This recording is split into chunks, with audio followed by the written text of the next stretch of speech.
ಕಾರವಾರದ ದೀಪನಾಥೇಶ್ವರ ದೇವಸ್ಥಾನದಲ್ಲಿ ಒಂದು ಪವಾಡ ನಡೆದಿದೆ. 45 ವರ್ಷಗಳಿಂದ ಆರದೇ ಇರುವಂತಹ ದೀಪ ಇದ್ದಕ್ಕಿದ್ದ ಹಾಗೆ ಆರಿದೆ.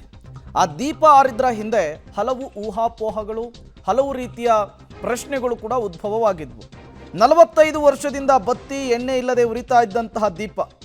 ಊಹಾಪೋಹಗಳಿಗೆ ಮುಂಡಗೋಡಿನ ಚಿಗ್ಗಳಿ ಗ್ರಾಮಸ್ಥರು ಸ್ಪಷ್ಟನೆ ಕೊಟ್ಟಿದ್ದಾರೆ.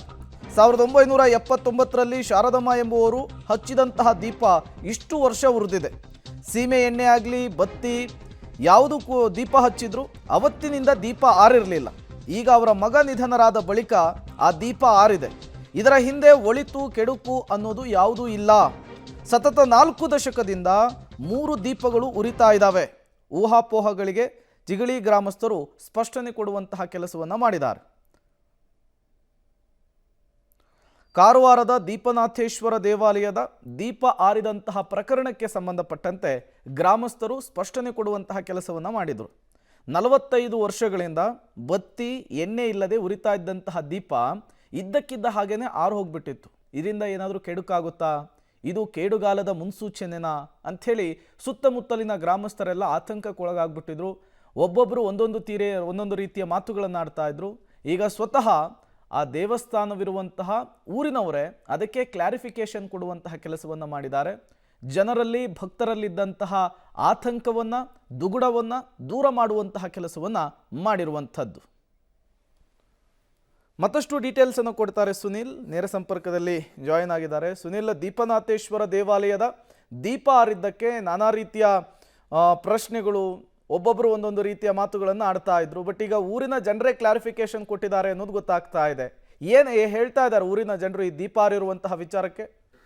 ಎಸ್ ಪ್ರೇಮ್, ಉತ್ತರ ಕನ್ನಡ ಜಿಲ್ಲೆಯ ಮುಂಗೋಡು ತಾಲೂಕಿನ ಚಿಗಳಿ ಗ್ರಾಮದ ಈ ಒಂದು ದೇವಸ್ಥಾನ ಏನಿದೆ, ಇಲ್ಲಿ ಒಂದು ಮೊದಲಿಗೆ ಮನೆ ಇತ್ತು. ಈ ಮನೆಯಲ್ಲಿ 45 ವರ್ಷಗಳ ಹಿಂದೆ ಶಾರದಮ್ಮ ಎನ್ನುವರು ತಮ್ಮ ಮನೆಯ ಒಂದು ಬೆಳಕಿಗಾಗಿ ಒಂದು ದೀಪವನ್ನು ಹಚ್ತಾರೆ. ಆ ದೀಪ ಒಂದು ಚಿಲುಮೆ ರೀತಿಯಲ್ಲಿ, ಅಂದರೆ ಒಂದು ಲ್ಯಾಟರ್ ರೀತಿಯಲ್ಲಿ ಇರುತ್ತೆ. ಆ ಚಿಮಣೆ ಒಂದು ಇಲ್ಲಿ ತನಕ ಕೂಡ ಆರಿಲ್ಲ ಅನ್ನೋದು ಪ್ರತೀತಿ. ಸೊ ಅದೇ ದೀಪವಾಗಿ ಮಾರ್ಪಟ್ಟಿತ್ತು.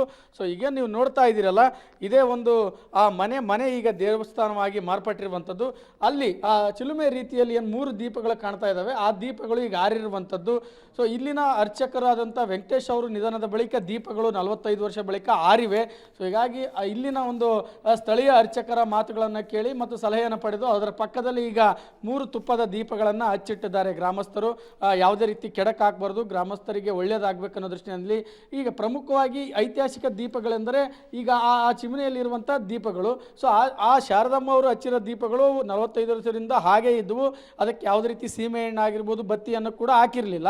ಸೊ ಇದು ಈಗ ಹಲವಾರು ರೀತಿಯ ವಿಚಾರಕ್ಕೆ ಕಾರಣ ಆಗಿರುವಂಥದ್ದು. ಸೊ ನಮ್ಮಲ್ಲಿ ಈಗ ಇಲ್ಲಿ ನೋಡ್ಬೋದು, ಇಲ್ಲಿ ಗ್ರಾಮಸ್ಥರಿದ್ದಾರೆ, ಅವ್ರನ್ನ ಮಾತಾಡಿಸ್ತಾ ಹೋಗೋಣ.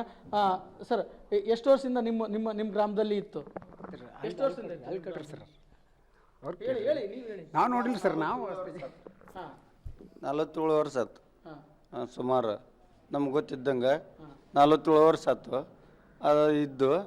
ಆದ್ರೆ ಯಾವುದೇ ಎಣ್ಣೆ ಬತ್ತಿ ಹಾಕ್ತಿದ್ದಿಲ್ಲ, ಏನಿಲ್ಲ. ಕದ ತೆಗೆದು ಒಂದಿಟ್ಟು ಪೂಜೆ ಮಾಡೋದು. ಓಕೆ, ಅವಾಗ ಮಾಡಿದ ಗಣಪತಿ ಸಹಿತ ಈಗೂ ಹಂಗೆ ಇದೆ. ಆ ಶಾರದಮ್ಮ ಎಸ್ ಪ್ರೇಮ್, ಇದು ಒಂದು ಈಗ ಸ್ಪಷ್ಟನೆ ಸಿಕ್ಕಿರುವಂಥದ್ದು. ಯಾವುದೇ ಊಹಾಪೋಹ ಇಲ್ಲ, ರಾಜ್ಯಕ್ಕೆ ಕೆಡುತ್ತಾಗುತ್ತೋ ಒಳಿತಾಗುತ್ತೋ ಅನ್ನೋದಿಲ್ಲ. ಒಂದು ರೀತಿಯಲ್ಲಿ ನೈಸರ್ಗಿಕವಾಗಿ ದೀಪ ಹತ್ತಿಕೊಂಡಿವೆ, ತಾವೇ ಆರಿವೆ, ಮತ್ತೆ ಅವು ಉದ್ಭವವಾಗುವಂಥ ಹತ್ತಿಕೊಳ್ಳುವಂಥ ಭರವಸೆ ಇದೆ ಅನ್ನೋದು ಗ್ರಾಮಸ್ಥರ ಮಾತುಗಳು. Prem, okay, thank you Sunil ತಮ್ಮೆಲ್ಲ ಮಾಹಿತಿಗಾಗಿ.